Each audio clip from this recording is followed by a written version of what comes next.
He handled the great bow, scanned every inch, then like an expert singer, who strains the string to a new peg with ease, making the pliant sheet gut fast at either end. So Odysseus, with virtuoso ease, strung his mighty bow. Quickly, his right hand plucked the string to test its pitch, and it sang out clear and sharp throughout the hall. He snatched a winged arrow, lying there on the board, the rest still bristling deep inside the quivers, soon to be tasted by all the feasters there. Setting shaft on hand grip and drawing the notch in the bowstring back, just from the stool, right where he sat, but aiming straight and true, he let fly, and never missing an axe from the first axe handle clear on through to the last and out, the shaft with its weighted brazen head shot free. Telemachus, Odysseus looked to his son and said, your guest sitting here in your hall has not disgraced you. No missing the mark, look, and no long labor spent to string the bow. My strength's not broken yet, not quite so frail as the mocking suitors thought.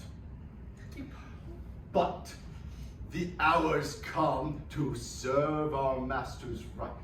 Supper in broad daylight, then to other revels, song and dance, all that crowns a feast. He paused with a warning nod, and at that sign, Prince Telemachus, son of King Odysseus, girding on his sharp sword and clamping hand to spear, took a stand by a chair that flanked his father, spear point glinting now like bronze. Now stripping back his rags, Odysseus, master of battle, leapt onto the threshold, gripping bow in hand, and pouring out his flashing shafts before him, loose at his feet, he thundered out to the suitors there. Look, your crucial test is finished now at last.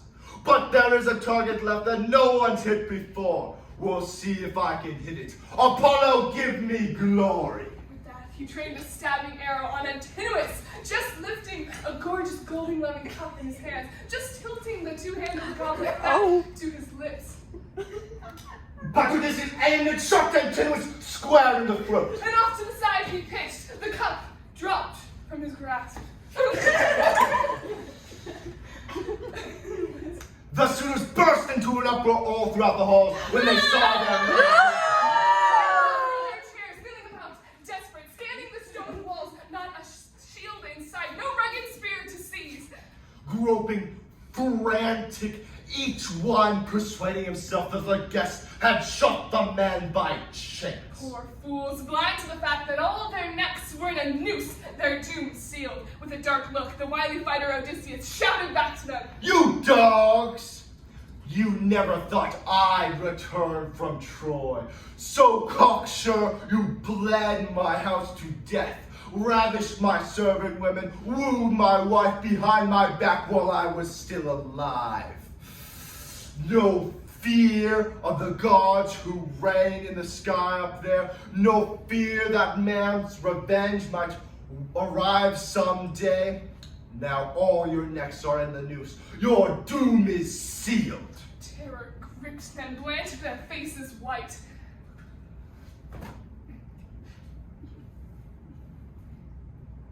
Each one gazing wildly, how to escape his instant death.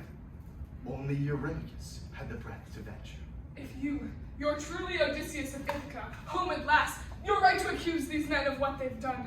So much reckless outrage in your palace, so much in your lands. But there he lies, quite dead, and he incited it all. Antinous.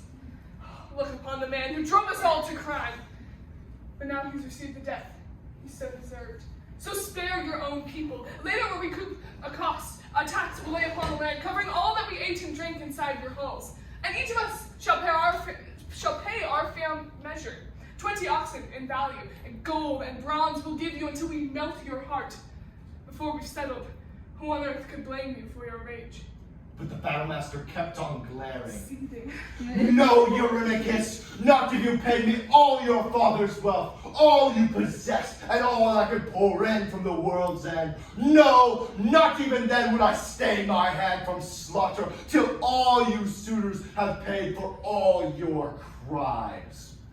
Now, life or death, your choice. Fight me or flee if you hope to escape. your sudden bloody doom. I doubt one man in the lot will save his skin. His men shook their knees, their hearts too.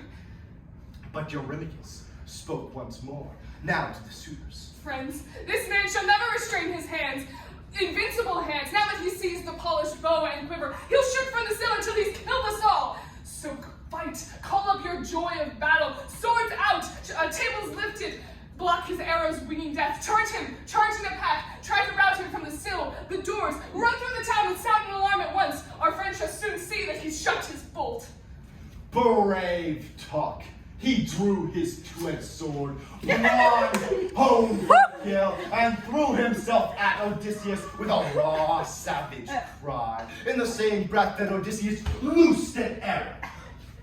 The mist of death came swirling down his eyes. The attackers struck like eagles, crook-clawed, Hook-beaked. swooping down from the mountain ridge, the hairy, smaller birds that skim across the flatland. Cringing under the clouds, the eagles plunge in fury and rip their lives out. Hopeless, no chance of escape or rescue. People love the sport, so the attackers routed the suitors headlong down the